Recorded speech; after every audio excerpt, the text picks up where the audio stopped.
Muy buenos días, amada iglesia. Sean todos bienvenidos a la casa del Señor. En este día que el Señor nos regala, un día bastante fresco. Esta es la cuota inicial de cuando tengamos aire acondicionado. Entonces, para que ese hermano se escuchó desesperado. Esta es la cuota inicial de cuando tengamos aire. Pronto, Dios permite. Entonces, para que ya sepa que vaya alistando la chaqueta y eso. Esta es la cuota inicial. Mientras, estamos contentos con lo que el Señor nos ha regalado y lo disfrutamos. Amén. Así es. Y muy agradecidos. Damos gracias a Dios por su misericordia, porque el estar aquí es muestra de su gracia, de su poder, y porque hoy nos permite encontrarnos en este lugar y vamos a entrar al tiempo de la administración de la palabra de Dios. Y antes de entrar al texto en Marcos, quiero hablar de algo que normalmente se usa mucho, es una figura muy usada.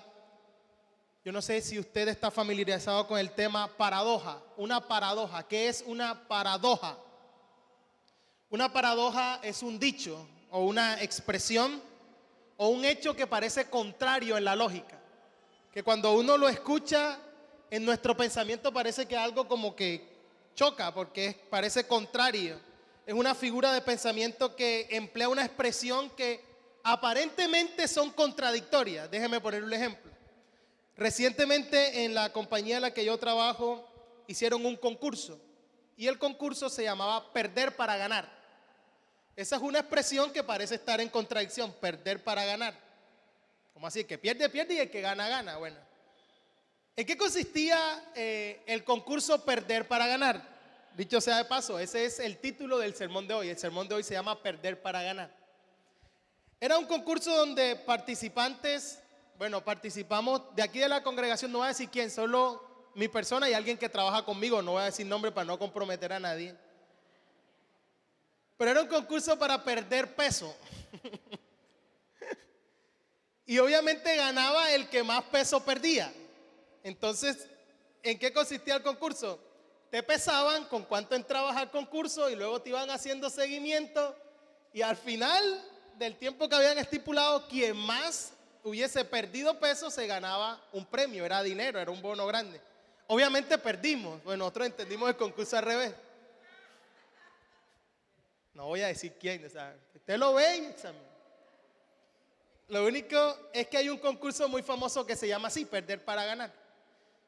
Y esa expresión es una paradoja, porque une dos ideas que parecen ser contrarias, pero ahí es donde está el impacto. Por eso es que es muy usada para describir de una manera especial ciertas cosas. Y usted va a encontrar en la Biblia muchas veces esta figura usada, la figura de la paradoja. Y en nuestro texto aparece una muy grande, por eso este mensaje se llama de esa forma, perder para ganar. Quiero que se ubique por favor en Marcos capítulo 8 y vamos a leer ya la última sección del capítulo 8 de este evangelio que hemos venido estudiando. Nos va a ayudar a comprender una verdad fundamental que Jesús quiere que quien le sigue y que sus discípulos entiendan. Hoy nuestro pasaje lo va a presentar con claridad. Marcos capítulo 8, verso 34 al 38 dice así: y llamando a la gente y a sus discípulos les dijo: si alguno quiere venir en pos de mí, niéguese a sí mismo y tome su cruz y sígame. Versículo 35, porque todo el que quiera salvar su vida la perderá, y todo el que pierda su vida por causa de mí y del evangelio la salvará. Porque ¿qué aprovechará al hombre si ganare todo el mundo entero y perdiere su alma? ¿O qué recompensa dará el hombre por su alma? Porque el que se avergonzare de mí y de mis palabras en esta generación adúltera y pecadora, el Hijo del Hombre se avergonzará también de él cuando venga en la gloria de su Padre con los santos ángeles. Perder para ganar. Hoy finalizamos el capítulo 8 de Marcos y si apenas te conectas hoy, hemos dicho acerca de este capítulo que este capítulo en todo el libro juega un papel muy importante. Este capítulo es una transición, este capítulo es un puente entre lo que venía siendo la popularidad y el ministerio de Jesús, un ministerio que ya se había hecho muy popular, las multitudes le seguían y ahora el ministerio de Jesús comienza a dar un giro. Comienza a dedicarse más a sus discípulos y quiere expresar cuál es el costo de seguirle y quiere hacer como especie de un filtro a toda esta multitud para ver quién realmente va a quedar.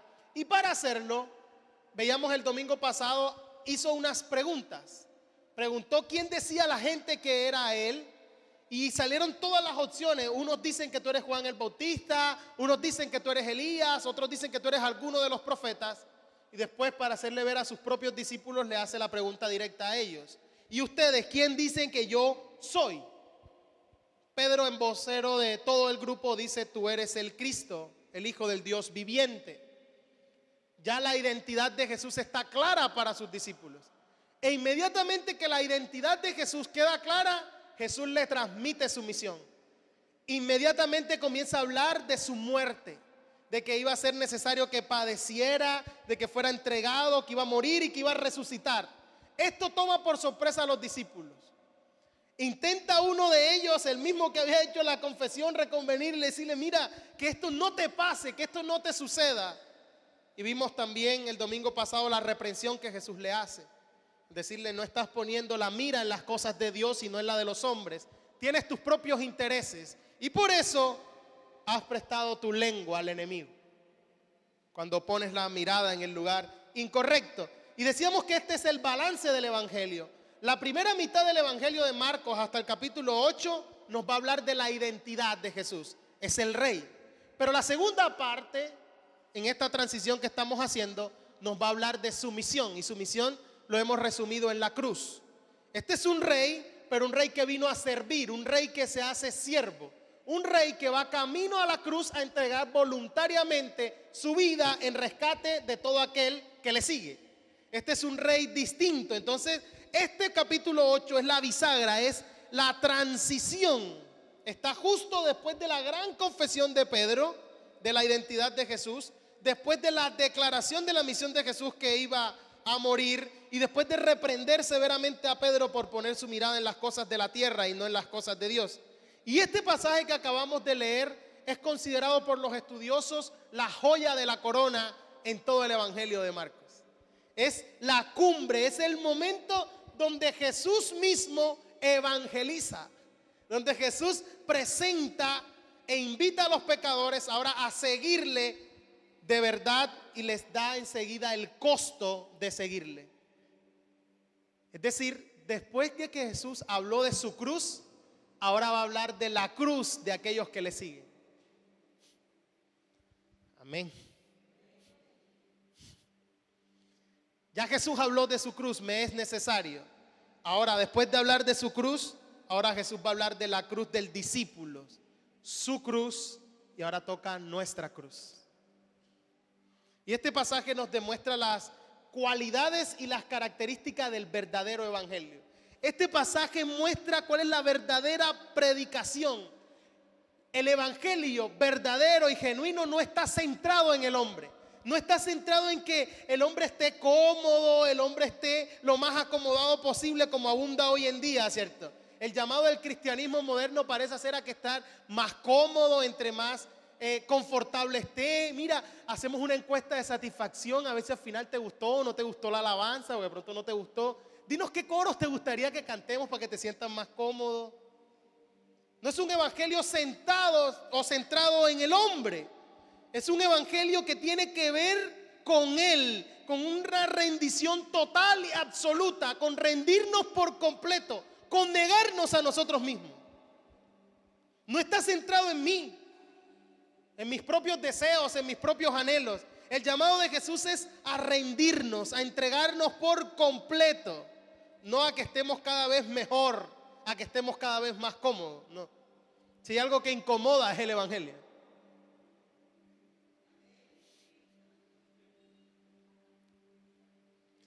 Este llamado de Jesús es un golpe mortal. Imagínense, los discípulos vienen de una multitud que quiere colocar a Jesús como rey, que solucione todos tus problemas. Tú eres el rey que necesitamos. Hemos encontrado al Mesías. El imperio romano se va a tener que ir. Este es nuestro rey. Este es el que nosotros necesitamos. Y Jesús les dice, voy a morir. Los discípulos están fríos. Y no solo eso, sino que todo aquel que me sigue lleva el mismo destino. Voy camino al Gólgota, voy camino a la cruz. Y todo el que me quiera seguir, ese también es su destino. ¿Qué? Si este es nuestro mejor momento. Este es el momento cumbre. Este llamado es un golpe mortal para los discípulos. Y también es un golpe mortal contra todos los falsos evangelios que hoy quieren atraer gente con la promesa de prosperidad, con éxito, con sanidad física, con una vida fácil. Eso no es lo que dice este texto. Yo no sé cuál es la insistencia de algunos en querer ampliar una puerta que es angosta, que es estrecha. Yo no sé cuál es la insistencia de muchos de querer hacer ancho un camino que Jesús dijo que es angosto. Yo recuerdo haber estado en Bogotá con el ministerio Banda Angosta hace unos años, creo que Alvarito lo recuerda. Y el pastor de la iglesia se acercó y le dijo, mira, ¿por qué le pusieron Banda Angosta? Les han puesto banda ancha, amplia, porque nosotros estamos. Alvarito me miró y Alvarito no le contestó. Yo me irrité porque lanzó el comercial, el nombre de Banda Angosta se lo puse yo. A los que no sabían, de pronto algún día se hacen más famosos y para reclamar los créditos de eso ya tengo todos ustedes de testigos. Pero entonces yo lo miré y le dije, Albi, el problema es que abajo dice Banda Angosta en Mateo 7:14. Si él tiene un conflicto con que el camino es angosto, no lo tiene con ustedes como ministerio. Lo tiene con Jesús, que dijo que el camino es angosto, que la puerta es estrecha. Pero a la gente no le gusta eso. Entonces es querer hacer amplio una puerta que Jesús dijo que es estrecha. Es querer hacer amplio. No, porque nosotros estamos llamados a la abundancia. No. Jesús dijo que este camino es angosto y que pocos son los que lo hayan. No lo dijimos nosotros. Entonces yo no sé ese afán de querer hacer ancho lo que Jesús dijo que era angosto. Y Jesús ahora está llamando a sus seguidores a vivir con un quebrantamiento humilde, con una vida sacrificada, y que si es necesario incluso sufrir a causa de esta verdad, hay que hacerlo. Y este pequeño pero crucial sermón de Jesús va a estar en todos los evangelios sinópticos. En todos los evangelios usted va a ver cómo Jesús va a enseñar el carácter de la fe genuina, de la fe verdadera y de cuánto cuesta seguirle. Mire, si hay algo que nadie va a poder decir en el final de los tiempos, es que Jesús los engañó. Jesús siempre dejó claro cuál es el costo de seguirle. Lo engañó un predicador de turno que torció la palabra. Y no es posible predicar este pasaje. Para poder que este pasaje diga otra cosa, tienes que torcerlo, porque el pasaje es claro. Jesús ya dijo, es necesario que yo vaya a morir y que al tercer día resucite y tengo que padecer mucho. Y después le dice, y el que me quiera seguir también tiene que tomar su cruz. ¿De qué otra manera puede predicar y entender esa cosa usted? No hay manera. Si no lo tuerce, eso solo significa una cosa: así como Jesús fue a la cruz, quien le sigue también va a la cruz.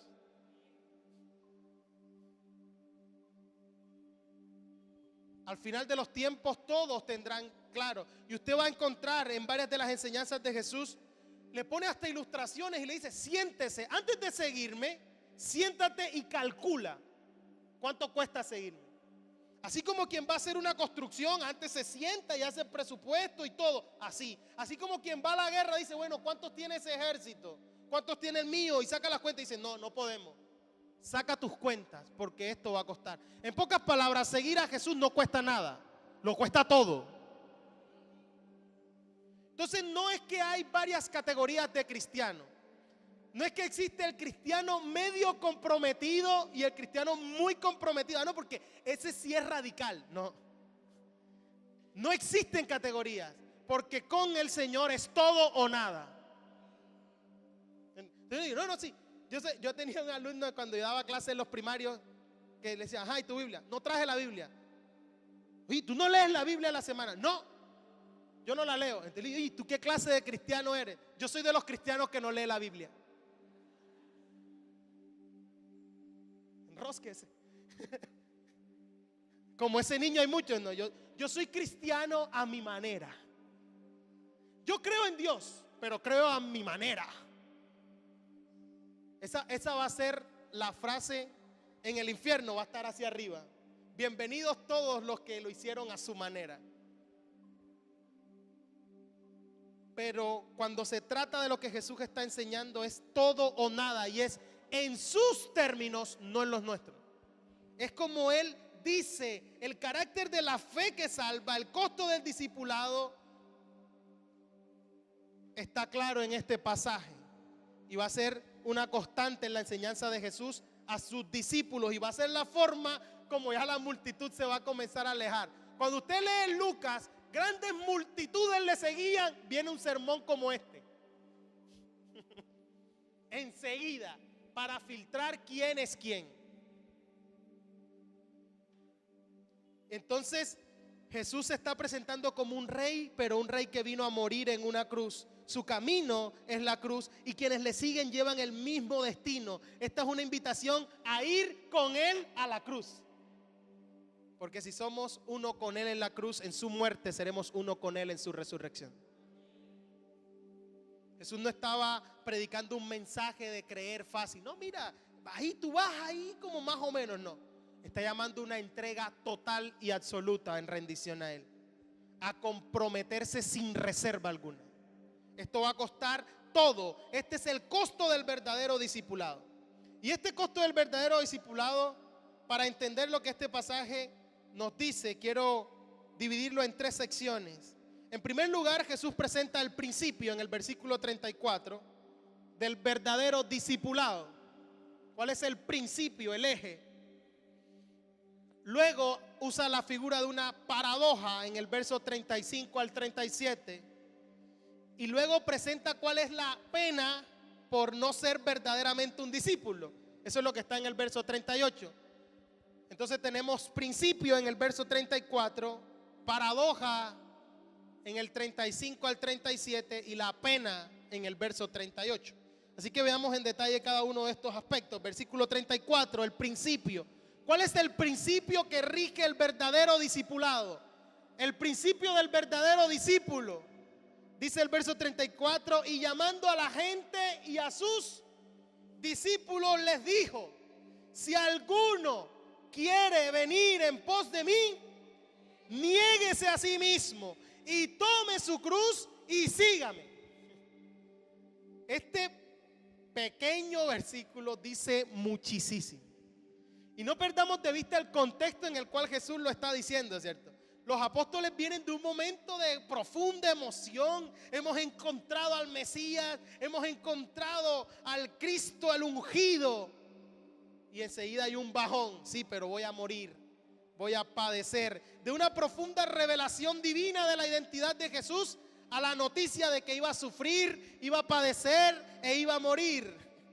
Esta noticia que tiene a los discípulos sorprendidos, y los discípulos tienen las dificultades que hemos mencionado para entender, y Jesús les hace ver que el problema real es que seguían pensando en sus propias cosas y no en las cosas de Dios. Y ahora el asunto se vuelve más personal, porque ahora no solo pueden entender la misión de Jesús, sino que ahora Jesús se la transmite a ellos. Después de explicar eso a sus discípulos, ahora dice que llama a la gente. Jesús considera que es necesario que todos escuchen esto, tanto la gente como sus discípulos. Y fíjense que es un llamado abierto, cualquiera, si alguno quiere. Esto no es exclusivo. El llamado está abierto. Y fíjense que dice, si alguno quiere venir en pos de mí, va a enfrentar persecución y va a enfrentar sufrimiento. Y fíjense que dice venir en pos de mí. No dice si alguno quiere creer en mí. Es distinto. Venir en pos de Él. ¿Por qué? Porque confesiones de fe hay muchas. Sí, nosotros creemos en Él, pero seguirle es otra cosa. Hace unos domingos yo puse la gran diferencia, un ejemplo para mirar la diferencia de estas dos cosas. Yo no sé si usted lo recuerda, pero había un equilibrista que cruzaba de un edificio a otro, ¿lo recuerdan? Había un equilibrista que ponía una cuerda de un edificio a otro y pasaba, ¡ay!, de espaldita y todo, ¡ay!, y cruzaba. Y le gritaba a la gente que estaba de espectador: ustedes creen en mí, la gente, creemos en ti, tú lo puedes hacer. Hasta que un día apareció con una carretilla y gritó: ustedes creen en mí, sí creemos. Bueno, necesito uno que cruce conmigo acá en la carretilla. Nadie. Porque hay una diferencia grande entre una profesión de fe y comprometerse a seguir. Ya, yo involucra mi vida, y qué tal que ese día sea, yo voy a saber cómo está la llanta de esa carreta. Ajá. ¿Qué tal que preciso ese día sea? Porque hay una diferencia grande, ¿no?, entre una confesión de fe. Y yo creo que confesión de fe hay muchas, verdaderos discípulos hay pocos. Yo creo que si usted hace una encuesta, todo el mundo dice creer. No, sí, yo creo. Sí. La Biblia dice que aún los demonios creen y tiemblan. Entonces Jesús lo que está haciendo es un llamado a seguirle, a venir en pos de Él. Y estos hombres que están ahí escuchando, los discípulos, habían experimentado este costo. Habían dejado su familia, habían dejado sus hogares, sus profesiones, sus oficios para seguir a Jesús. Y Jesús les está diciendo: esto es lo que cuesta seguirme. No hay un estándar distinto. Y están los no creyentes de la multitud también escuchando: si alguno quiere venir en pos de mí. Esta invitación es a poner la fe total y absoluta en Jesús, unirse a los discípulos, y que esto cuesta todo. La verdadera fe que salva se caracteriza por negarse a sí mismo, tomar la cruz y obedecerle. Miren las tres partes de este principio. En primer lugar dice: quien lo quiere hacer y lo quiere hacer verdaderamente, lo primero que tiene que hacer es negarse a sí mismo.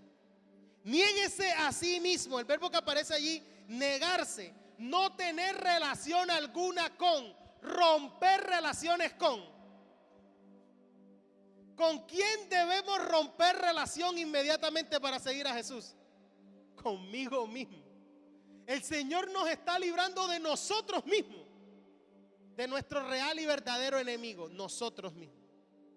Niéguese a sí mismo, negarse, repudiar por completo es lo que traduce la palabra. Es la misma palabra que se usa para la negación de Pedro. Pedro dice: yo no le conozco, yo no tengo ninguna relación con él, cuando se le pregunta por Jesús. Es la misma palabra que aparece allí. Y es la misma palabra que se utiliza cuando allá en el día del juicio nuestro Señor diga: no te conozco, no tengo relación alguna, no sé quién es. No hay relación. Entonces lo que el texto está diciendo en primer lugar es que debemos romper todo vínculo con nosotros mismos. No está diciendo que debemos negarnos cosas, no. No está diciendo que tengo que negarme ciertos privilegios porque así estoy sufriendo y entonces mira, ve. No. Está diciendo que tengo que negarme al yo para que ahora el Señor sea Él en mi vida. Hablando de este texto, uno de mis predicadores favoritos puso este ejemplo y quiero tomarlo también. Es decir, imagina que tú vas en un vehículo que es tuyo y tú lo vas conduciendo y de pronto te encuentras a Jesús en la calle. Lo que muchos esperaríamos y quisiéramos es decirle: Señor, adelante, bienvenido, y abrir la puerta del copiloto y que se siente. ¿A dónde te llevo? Bueno, con el Señor la cosa no funciona así. Con el Señor la cosa funciona de la siguiente manera: tienes que frenar, poner el freno de mano, abrir la puerta, bajarte y decirle: Señor, conduce, y me cambio de puesto.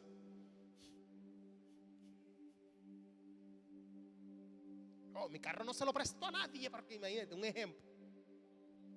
Bueno, el carro es tu vida. Y así es como funciona. Lo que Jesús está diciendo es que negarse al yo para dar paso ahora al señorío de Cristo. Lo que Jesús está diciendo es que todo aquel que desee seguirle debe estar dispuesto a negarse, a renunciar a todo por causa de Jesús, abandonar su propia justicia, su pecado, su propia ambición y someterse por completo a Él.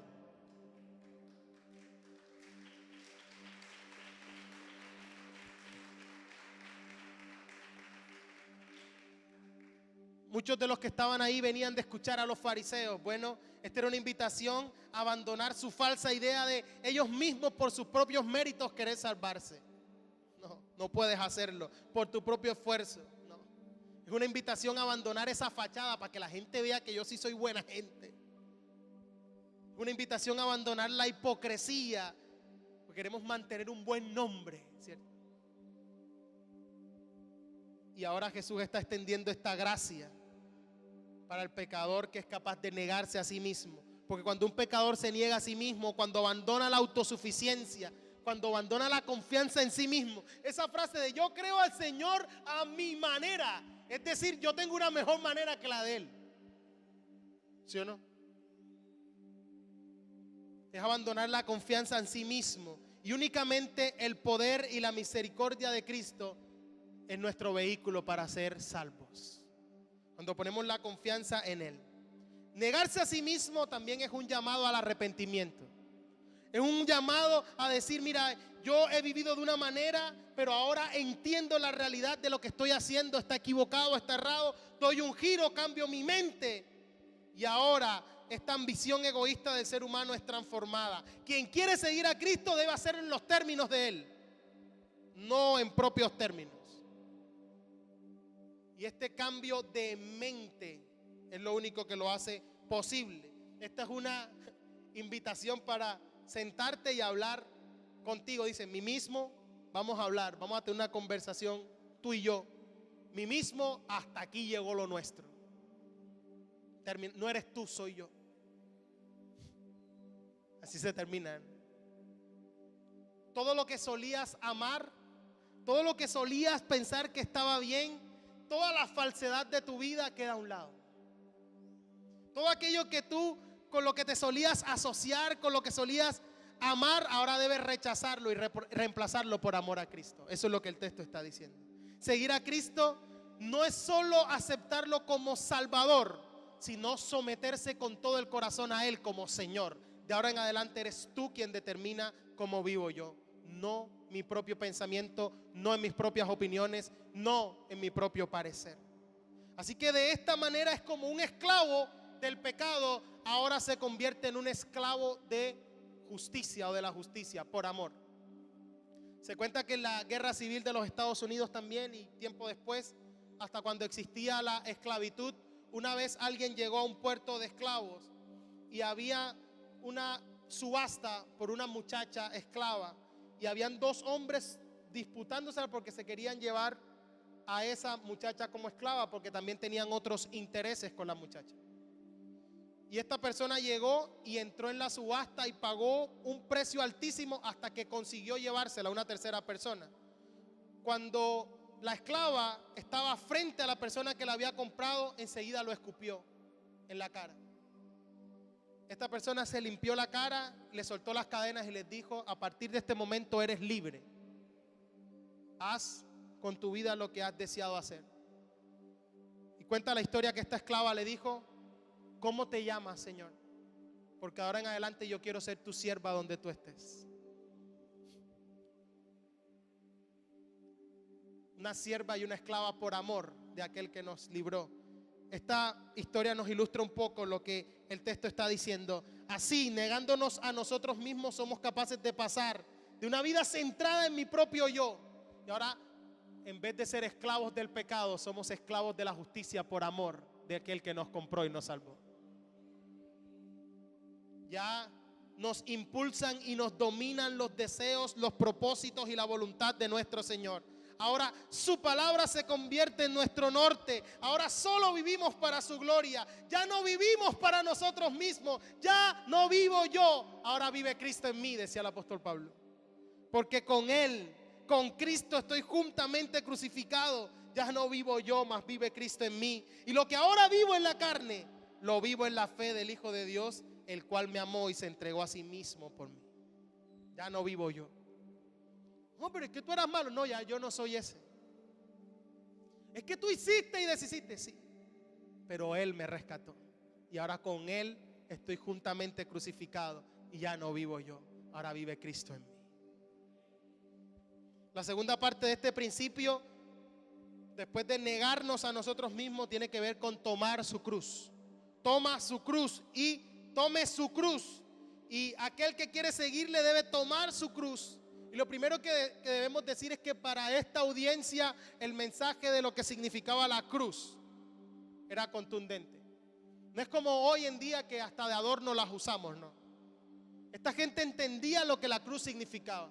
Se cree que hasta este momento de la historia los romanos han crucificado cerca de 30,000 judíos, como el peor de todos los castigos. Es más, era tan cruel el castigo que los romanos habían puesto por ley que no se podía crucificar a alguien que tuviera ciudadanía romana. Un romano no podía morir en la cruz. Esto era un símbolo de tortura, de ejecución. Era algo así como la silla eléctrica de hoy en día. Era una pena de muerte. Era algo diseñado para prolongar la vergüenza, la agonía de quien era sentenciado. Y los romanos lo usaban para dar escarmiento a los otros. ¿Cierto? Que la vean. Era un instrumento para torturar, para ejecutar, pero también hacerlo de la manera más vergonzosa. Y ahora Jesús está diciendo que quien quiere seguirle, quien quiere ser su discípulo, en lugar de buscar prosperidad y comodidad, lo que debe estar dispuesto es a soportar persecución, rechazo, vergüenza y dificultad por causa del nombre de Cristo. Seguirlo es entrar en un camino de adversidad, en un mundo que le va a expresar aborrecimiento a todo aquel que cree en Cristo.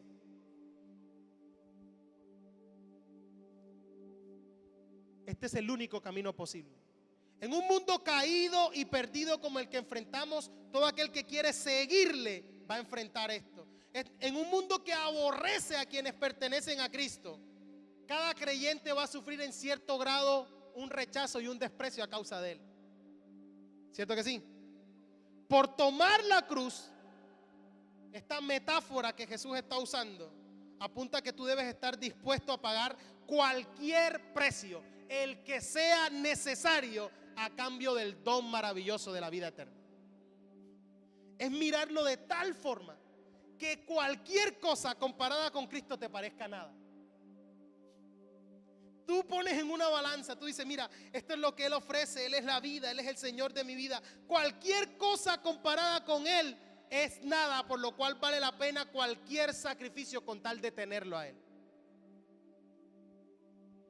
Mira, quien todavía ve el mundo, ¿cierto? Quien todavía ve el mundo y todavía le trae algo en el mundo no ha entendido la magnitud del Señor que tiene. Ay, a mí que me gustaba tanto la cerveza. O sea, quien todavía ve en el mundo algo atractivo, algo que valga la pena, no ha entendido la magnitud del Señor que tenemos. Me estoy haciendo entender. Quien llega y dice, y o sea que ahora no voy a poder bailar.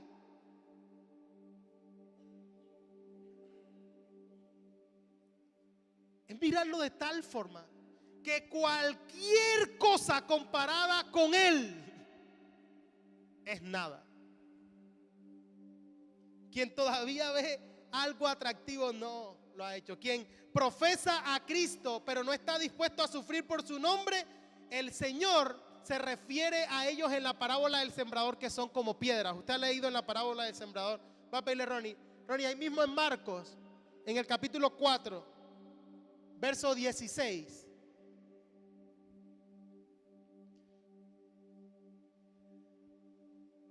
Dice que Jesús que está explicando la parábola del sembrador y dice, estos son asimismo los que fueron sembrados en pedregales, los que cuando han oído la palabra, al momento la reciben con gozo. ¡Wow! Esto es lo que yo necesitaba. Ahora sí entiendo, ahora sí voy con toda.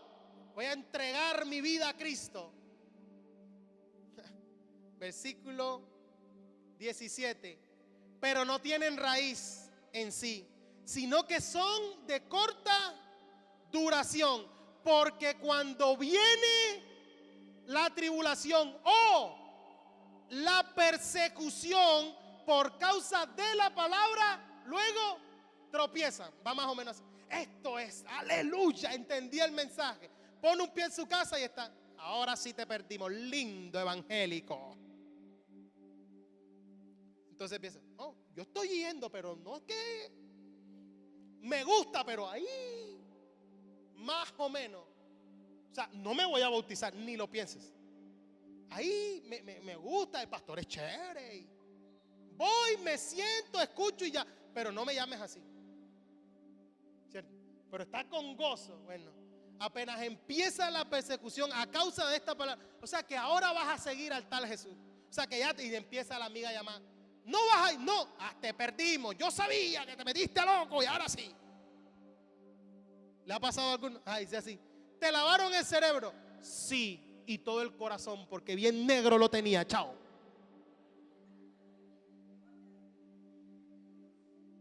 Es lo que el texto está diciendo. Parece que la palabra va a producir un fruto. Parece que hay algo. Hay gozo. ¡Wow! Tremendo. Y Jesús enseguida pone el precio. Espérate, cálmate. El sol de la tribulación va a mostrar si realmente hay o no hay raíz. Y qué duro cuando este ataque viene de nuestra propia familia, ¿cierto? Qué duro cuando este ataque dice, ¿viste? Es que desde que se convirtió a Cristo yo he escuchado de padres decirle a jóvenes y a niños, si te conviertes en cristiano dejas de ser mi hijo. Mueres para mí. Porque aquí está el precio, ¿no? Aquí está el precio. En un mundo completamente hostil a la verdad, este es el precio que tiene que enfrentar todo el que quiere seguir verdaderamente a Cristo. Y esto no es cristianismo radical, esto es cristianismo solamente. Tribulación y persecución por la palabra va a venir. Y eso es lo que va a demostrar qué clase de terreno eres. ¿Qué clase de terreno fue tu corazón? Porque quien soporta la prueba y la dificultad por honor de Cristo demuestra que su fe es auténtica. Así que ¿qué importa qué está diciendo tu compañero de universidad? El problema es qué está sucediendo en tu corazón y si realmente esto haya cabida en nosotros. No importa qué está diciendo tu vecino, porque aquí te lo están diciendo de antemano. Esta persecución y esta tribulación por causa de la palabra va a venir. El asunto es cómo vamos a responder. Y la tercera parte de este principio, niéguese a sí mismo, tome su cruz y sígame, dice Jesús. Tiene que ver con la obediencia, una obediencia leal, continua. Este es el verbo que él usa para referirse siempre a seguirle. Juan siempre nos va a hablar de que sus ovejas oyen su voz y Jesús las conoce y las ovejas siguen la voz del pastor. Y fíjense que este es un llamado no a seguir una iglesia. Este es un llamado no a seguir una congregación. Este es un llamado no a seguir un hombre, no a seguir una doctrina, una denominación. Este es un llamado a seguirle a Él. Me sigue. Esto es lo mínimo que se espera de nosotros. Obediencia, una obediencia amorosa a Dios y a su palabra. El que permanece en su palabra es verdaderamente su discípulo. Porque obedece y lo hace gustosamente. Sus mandamientos no son gravosos, dice el apóstol Juan. Obedece porque ahora, producto de lo que ha entendido en su mente, su corazón y sus emociones han sido transformadas. La inclinación natural de sus pensamientos ha sido cambiada. Lo que antes aborrecía, todo lo que tenía que ver con Dios lo aborrecía, ahora lo ama. Y lo que antes amaba, el desenfreno, ahora lo aborrece. Porque sus emociones y su corazón ha sido cambiado. La inclinación natural de sus pensamientos ha sido cambiada. Alguien le escribió a mi esposa y me dijo, ¿cómo sé yo que verdaderamente soy salvo? Esa es una pregunta muy importante. Yo quiero saber que yo soy verdaderamente salvo. Entonces mi esposa y yo comenzamos a contestarle, bueno, ¿has venido a Cristo en arrepentimiento y fe? Sí. ¿Él es todo Señor en tu vida? Sí. Bueno, ahora tu vida tiene que mostrar que eso es una realidad. Examina los frutos que estás dando y mira todo lo que hay en tu vida y cuál es la inclinación natural de tus pensamientos. ¿Hacia dónde corres sin que tengas necesidad de empujarte? Y si es hacia todo lo que tenga que ver con Dios, con su palabra, y si esos son los frutos que estás dando, entonces eres verdaderamente su discípulo. Porque el que permanece en su palabra es verdaderamente su discípulo. El que le ama, el que la guarda. Porque la palabra dice que somos sus amigos y hacemos lo que Él nos manda hacer. El Señor considera la obediencia como la realidad de que somos verdaderamente sus discípulos. Por nuestros frutos somos conocidos. Lo que hacemos. Y esto no quiere decir que nosotros somos salvos por obras, no. La fe sola salva. ¿Estamos de acuerdo? Pero la fe que salva nunca está sola. La fe que salva produce frutos. Y frutos evidentes, una vida justa, una vida piadosa. Y la obediencia es la prueba real de que hemos sido regenerados. Ahora obedecemos porque le amamos. El que vive en obediencia a Cristo demuestra que realmente es su discípulo. Aquel que no se quiere arrepentir y persiste en pecar, demuestra que no le pertenece a Cristo. Porque quiere seguir ahí. Ayer hablaba con los diáconos y les decía, cuando la gente no entiende la realidad de su condición, de su propio corazón, de cómo tiene que negarse a sí mismo, tomar su cruz y seguirle en obediencia, nunca va a poder salir de eso hasta que no lo entienda. Porque hay gente que dice, no, lo mío no es pecado, yo lo que tengo es una canita al aire. Entonces, no, pastor, sí, yo tuve, pero eso fue un desliz. Entonces busca la manera de disminuir todo lo que puede el pecado en su vida para que su nombre no sea empañado, ¿no? Sí, eso fue un momento de debilidad, fue un desliz, una canita al aire. No, hermano, ¿sabes cómo le llama la Biblia a eso? Adulterio. Usted le fue infiel a su esposa, o usted le es infiel a su esposa. ¿Qué necesita? Arrepentimiento. No necesita 20 terapias ni 20 sesiones con el pastor. Que va por la 19 y que yo no veo el resultado. 19 citas con el pastor y nada. Mientras no se arrepienta podrá tener 1000. Entonces pobre pastor toda la vida, sí, otra vez, no, sí. Y él por dentro, ya que la voy a dejar, sigue así. Me estoy haciendo entender. Porque es un asunto de negarse a sí mismo, tomar su cruz y seguirle, obedecerle. Ya no es lo que yo deseo, ya no es lo que yo pienso. Es ahora rendir mi vida por completo a Él. Y estas son las características del verdadero discípulo.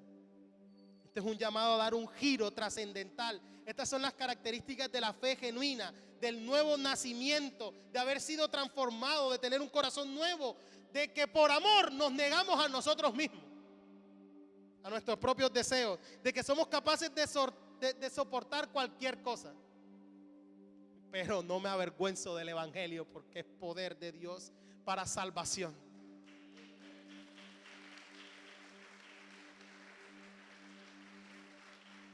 Me puedo someter voluntariamente a la palabra de Dios. Este es un llamado de gracia. El Señor en última quiere librarnos de nosotros mismos. Quiere librarte de ti mismo. Amén.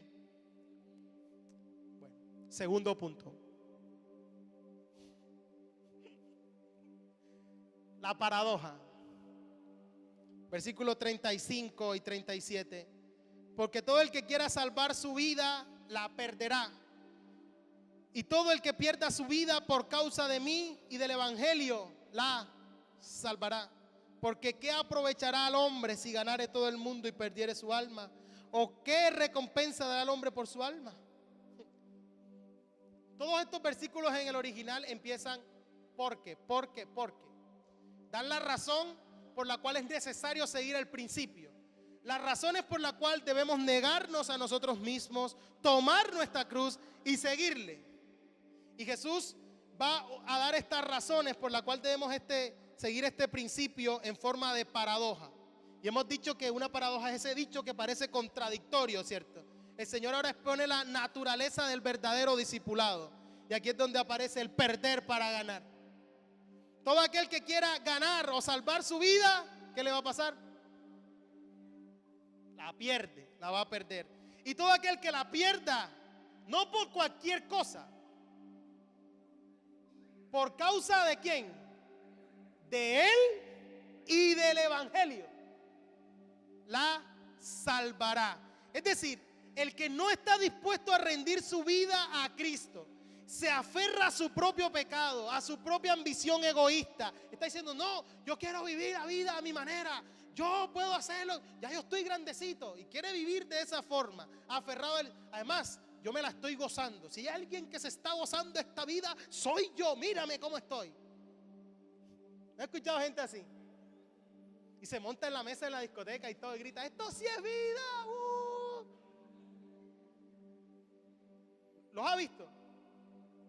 Él cree que se está ganando la vida. Y lo que el texto dice es que todo aquel que cree que puede tener control, que puede recuperar, que puede salvar su propia vida, la perderá. Pero que todo aquel que por causa de él o del evangelio la pierde, la salva. No es que haciendo cualquier sacrificio, no, ahí las causas están, ¿no? La pierde por causa de mí y del evangelio. Es decir, aquel que saca sus cuentas y dice, mira, comparado con Cristo, todo eso es nada. Me quedo con Cristo. Me pierdo en Él. Ya no vivo yo, ahora vive Cristo en mí. Dice, la gana. Perdió para ganar. Dicho de otra manera, Jesús usa dos parábolas maravillosas, cortiticas, que registra Mateo en su evangelio. Usted las va a leer en más detenimiento, está en Mateo 13. Son dos parábolas muy resumidas. Una es una parábola que se llama el tesoro escondido, ¿cierto? Y otra parábola que se llama la perla de gran precio. Estas parábolas, cada una creo que ocupa un versículo. Lo que dice es que el reino de los cielos es como un tesoro que está escondido en un campo. Y que de pronto viene un hombre y halla ese tesoro. Y cuando haya el tesoro que está en el campo, lo vuelve a enterrar y va y vende todo lo que tiene. Y compra el terreno. ¿La ha leído alguna vez? Porque lo que ese terreno tiene no se compara con todo lo que él tenía. Y que no estará verdaderamente completo hasta que no tenga ese terreno y ese tesoro. Y cualquier cosa comparada con eso es nada para este hombre.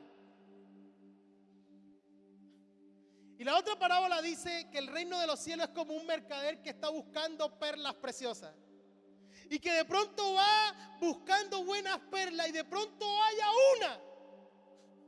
Y dice, esta perla vale todo lo que tengo. Y va y vende todo lo que tiene con tal de comprar esa única perla.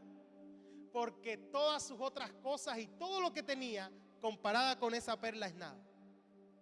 Hermosa, ¿no le parece? Qué interesante que siempre Jesús use la figura de va y vende todo lo que tiene. Porque era como que previniendo también del materialismo humano, ¿verdad? Pero no significa que ahora me volví cristiano, se vende casa, no. Todos los letreros, no. Lo que está diciendo el texto y estas parábolas de Jesús es que lo pone en una balanza y cualquier cosa comparada con Cristo es nada. Y él perdió todas esas cosas, pero ganó el terreno donde estaba el tesoro. Y él perdió todo lo que tenía, todas sus perlas, pero ganó la perla de gran precio. Cualquier cosa comparada, y así de la misma manera que estas personas en la parábola salieron a vender lo que poseían para ganar algo de mayor valor. Así todo creyente debe estar dispuesto a renunciar a todo para ganar a Cristo. Dejo todo, pero te tengo a ti. Y el que te tiene a ti, lo tiene todo.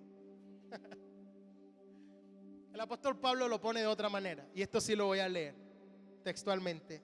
Filipenses capítulo 3, en el verso 7 al 8, dice de la siguiente manera. La paradoja de perder para ganar. ¿Ya lo tiene? Filipenses 3, 7. Pero cuantas cosas eran para mí, ¿qué? Ganancia. Las he estimado como pérdida por amor de Cristo. Hermoso, ¿no le parece? Y ciertamente aún estimo todas las cosas como pérdida por la excelencia del conocimiento de Cristo Jesús, mi Señor, por amor del cual he perdido todo y lo tengo por basura. ¿Para qué? Para ganar a Cristo, aleluya.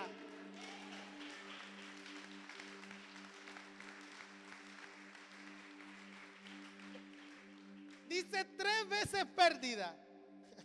Lo tengo como pérdida. Todas las cosas como pérdida. Por amor del cual lo he perdido todo.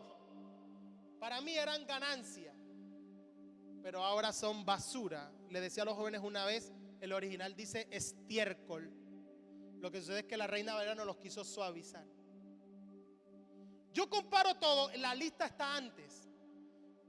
¿A qué tuvo que renunciar? Está antes. Dice, miren, yo era esto, era fariseo en cuanto a la ley, saduceo, circuncidado al 8º día. Yo sacó todos los títulos que podía tener. Una persona acomodada con un negocio familiar, una persona instruida en las mayores universidades, todo título, toda mi propia jactancia, todo mi propio deseo de yo mismo ganarme el cielo por mis propios méritos. Cogí todo eso, hice el balance, lo comparé con Cristo y es basura al lado suyo. Y usted está peleando porque le llamen ingeniero o doctor. Amén. Cualquier cosa. Y dice, las perdí, las puse en el balance, las estimé como pérdida por amor a Cristo, por causa de su conocimiento, pero gané a Cristo. Aleluya. Perder para ganar. Para Pablo eran todos esos títulos humanos, sus obras de justicia, todo lo abandonó a causa de Cristo. ¿Qué significa esto para ti? ¿Qué cosa tienes que comparar con Cristo a ver si es pérdida o no? Porque hay gente que dice, yo esto no lo dejo, me tendrán que matar a palo, pero yo esto no lo suelto, no lo dejo. ¿Qué cosa significa esto para ti?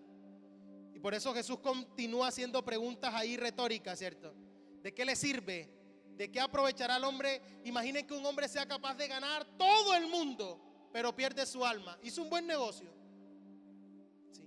Se fue al infierno multimillonario. ¿Cierto? Se fue al infierno sanito.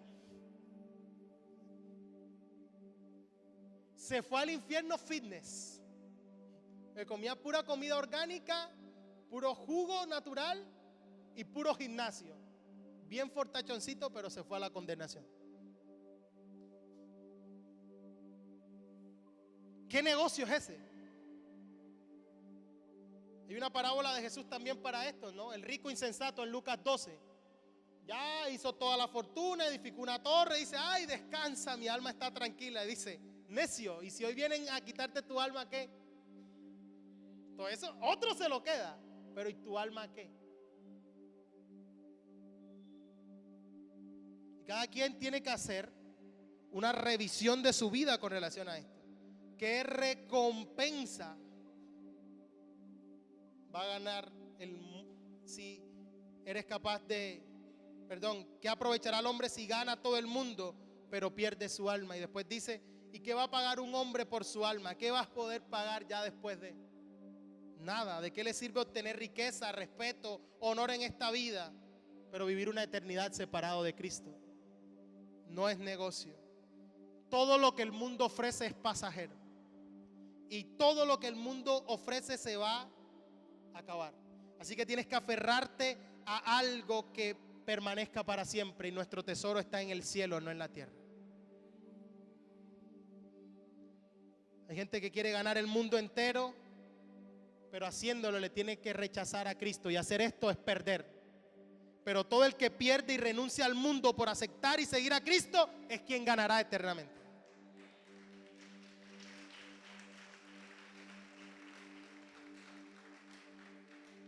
Y nuestro tercer y último punto, ya más corto, está puesto de forma contraria. El primero presentaba el principio, negarnos a nosotros mismos, tomar cada uno su cruz y seguirle. Después estaba la paradoja de perder para ganar. Y ahora aparece en forma negativa la pena en el verso 38. Es una característica del discipulado ahora expresada en forma negativa. Porque el que se avergonzare de mí y de mis palabras en esta generación adúltera y pecadora, el Hijo del Hombre se avergonzará también de él, cuando venga en la gloria de su Padre con los santos ángeles. Esta es la pena, esta es la condena. Es la tercera característica, pero expresada en forma negativa. En otras palabras, las dos primeras eran las características del verdadero discipulado, mientras que esta última habla de la pena para el falso discípulo, el castigo para el falso discípulo. Y es que un día Jesús va a volver, ahora como juez divino de todo, para determinar el destino eterno de cada persona. Y el que lo rechazó y se avergonzó ¿de quién? De él y de sus palabras, será rechazado por él en el juicio. Tú negaste todo vínculo con él. Oye, ¿tú ahora eres cristiano? No, voy a una iglesia. No confunda. Juntos pero no revueltos. ¿Estamos claros? Ok. Oh, pero yo te vi. No, sí, te estoy diciendo, voy de vez en cuando. Solo los domingos, los martes no voy. Está negando toda asociación. En el día del juicio, Señor, sí, él iba a una iglesia, pero no tiene ninguna relación conmigo. ¿Estamos de acuerdo? Es sencillo, ¿no? Aquí dice avergonzarse. El que se avergüenza, desprecia, rechaza, niega. Todo el que lo rechazó se avergonzó. Dice que él también hará lo mismo en el día de juicio. El Hijo del Hombre se avergonzará también de él. Los verdaderos creyentes, si de algo se avergüenzan, es de sí mismos, no de Cristo. Nosotros somos creyentes porque nos hemos avergonzado de nosotros mismos, no de Jesús. Y por habernos avergonzado de nosotros mismos, de nuestra condición, de lo dañado de nuestro corazón, de nuestra mente, y haber venido a Cristo en arrepentimiento y fe, por esa razón somos salvos. Mientras que los que se han avergonzado de Cristo van a ser rechazados. Nosotros los creyentes nos hemos avergonzado de la maldad de nuestro pensamiento, de nuestras palabras, de nuestro orgullo, de nuestra hipocresía. Nos hemos negado a nosotros mismos, hemos abandonado el pecado, nos hemos quebrantado, nos hemos arrepentido. El no creyente se avergüenza de Cristo. Les encanta seguir en su pecado. Quiere tener la aprobación del mundo. Y como quiere tener la aprobación del mundo, ¿qué tal que mis compañeros del trabajo se enteren que soy cristiano? No me voy a poder tomar esa cervecita con el jefe y yo eso no lo voy a perder porque ese es roce. Entonces quiere la aceptación del mundo. Y por querer la aceptación del mundo termina obteniendo el rechazo del Señor. Si quieres la aprobación del mundo, lo más probable es que te toque recibir la desaprobación de Dios.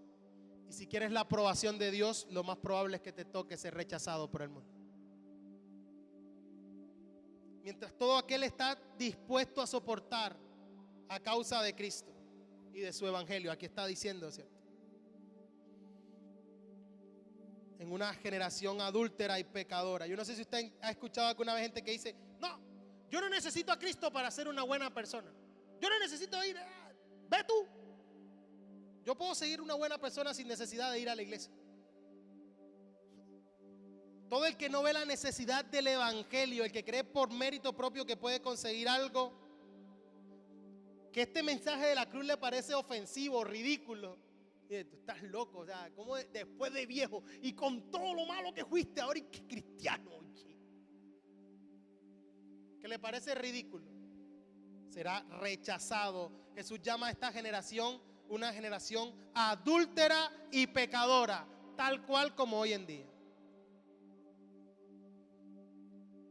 ¿Dónde negó Pedro al Señor? En un patio. ¿Delante de quién negó Pedro al Señor? ¿De un soldado romano? ¿De un sumo sacerdote? ¿Quién? ¿Quién le pregunta? ¿Tú andabas con él? Una sirvienta.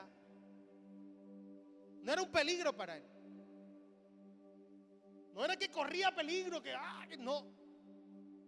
Una sirvienta en el patio. Y así somos delante de quién y con qué negamos nosotros al Señor. En el lugar de ser luz, en el momento de ser luz y de ser sal, entonces la escondemos. ¿Delante de quién negamos al Señor? De alguien que debería ver cuál es la condición de su corazón y decirle: mira, yo también estaba tan perdido como tú, pero a mí el Señor me rescató y lo puede hacer contigo también. Dice que si alguien se avergüenza de Cristo en esta vida, de la misma manera Él se avergonzará cuando venga. Y usa otra vez el término el Hijo del Hombre, que es un título mesiánico y que muestra su regreso como rey y juez cuando su reino va a ser establecido. Todo el que haya puesto su confianza en Él no será avergonzado. ¿Qué es lo contrario a sentir vergüenza? A ver. ¿Qué es lo contrario a sentir vergüenza? No sabe. Sentirse orgulloso, ¿cierto?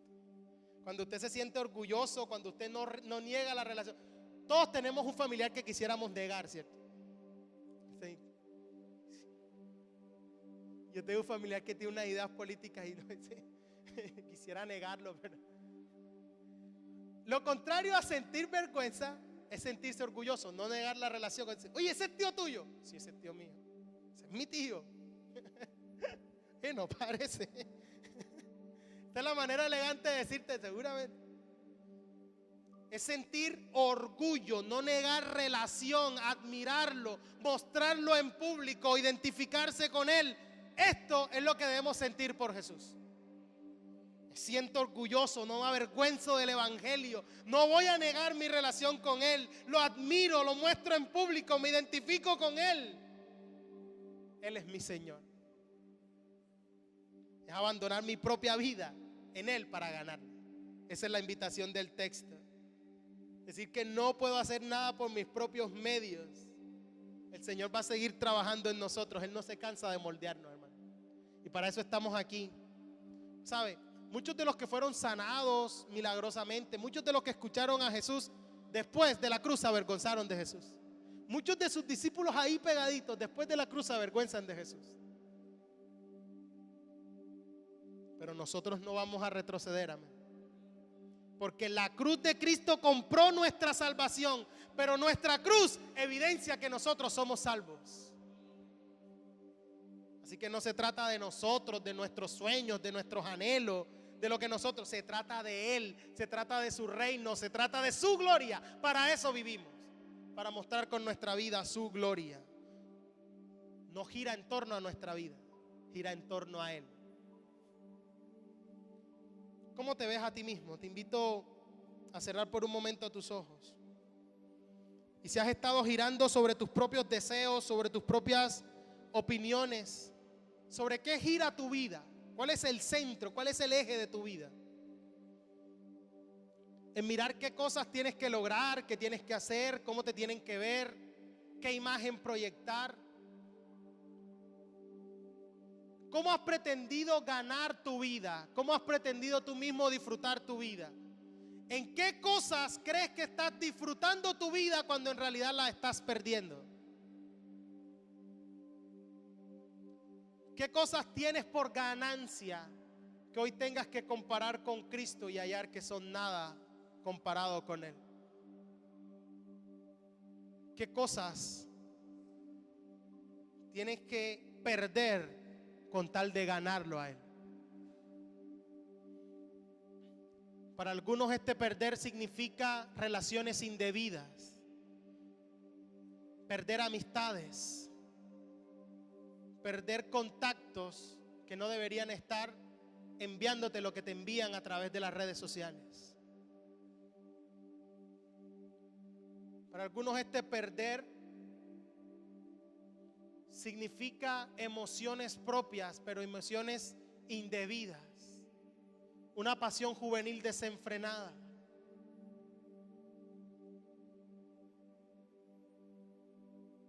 ¿Todavía ves al mundo y encuentras algo de atracción en él? ¿Todavía ves que hay algo de valor en el mundo? ¿O lo comparas hoy con Cristo y dices nada se compara a ti? ¿Qué persigues? ¿Persigues tus propios deseos, tus propios anhelos, tu propia gloria o la gloria de Cristo? ¿Qué persigues?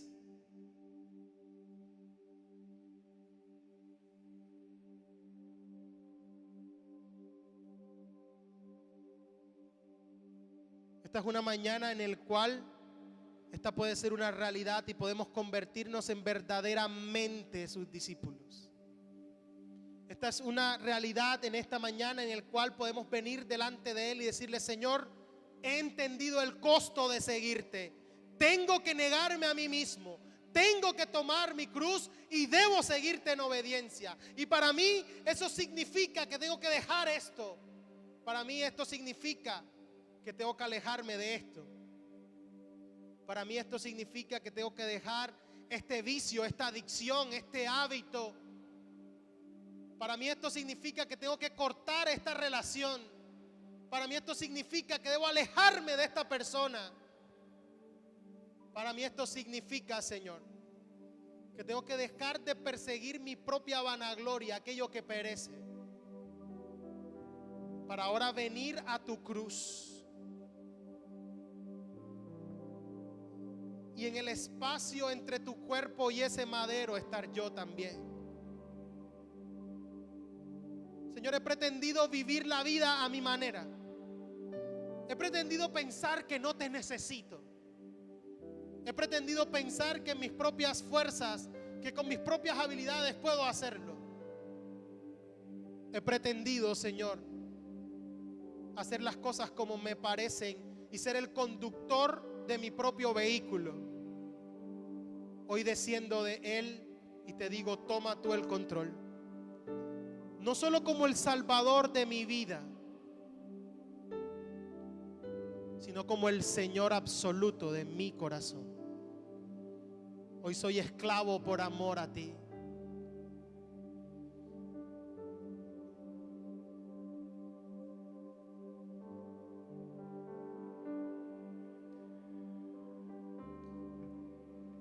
Hoy es un día perfecto para mirar a la cruz y entender que su cruz es el lugar donde Él compró nuestra salvación.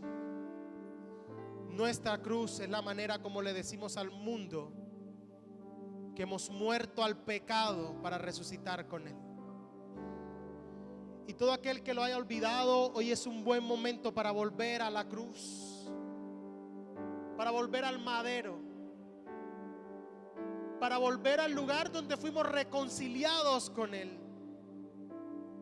el lugar donde nuestro pecado fue borrado, el lugar donde le tocó pagar el precio por nuestra salvación, el lugar donde su sangre fue derramada, donde su cuerpo fue entregado para reconciliarnos con Él, para darnos vida y vida eterna. Y ahora, comparado con Él, no hay nada que nosotros deseemos más. El salmista lo entendió antes de este ofrecimiento de gracia, cuando miraba a otros con riquezas, cuando miraba a otros prosperar, hasta que entró en el secreto de Dios y lo pudo entender. Y luego dijo: ¿a quién tengo yo en los cielos sino a ti? Fuera de ti nada, absolutamente nada deseo en la tierra. No te comparas a nada. El que te tiene a ti lo tiene todo.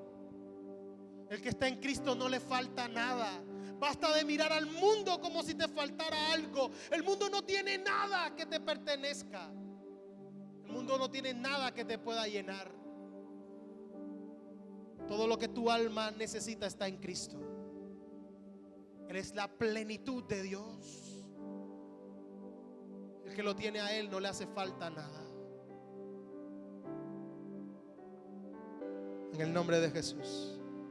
Amén y amén.